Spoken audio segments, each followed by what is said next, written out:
Hi, I'm Chuck Larson, the Training and Special Projects Manager here at Symetrix, and we're at our ISE booth here in 2020, and today we're showing you our new WX controllers.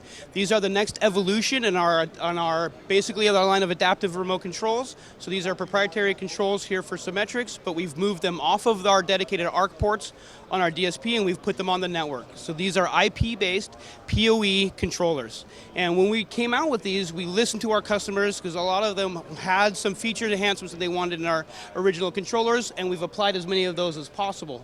One of those being we can separate our buttons so we can have a combination of radio and momentary button type of control. We can also fully customize them. Maybe we want to use symbols instead of text, so we can break down language barriers and make it very easy for people to understand. So we can do different types of things where we can select zones or different inputs and control volumes. We also have a single encoder one where we can control up to 8 different faders by pushing the button. And the button is also fully programmable. Say maybe you wanted a volume control and a mute, you could have it all very simply and very easy controls here. And we're also demonstrating that we're going to be bringing these out with the EU form factor as well. So we have 4 different versions, the W1, 2, 3, and 4, that will be available both in US and EU form factors. And if you'd like more information, please visit our website at www.symetrix.co.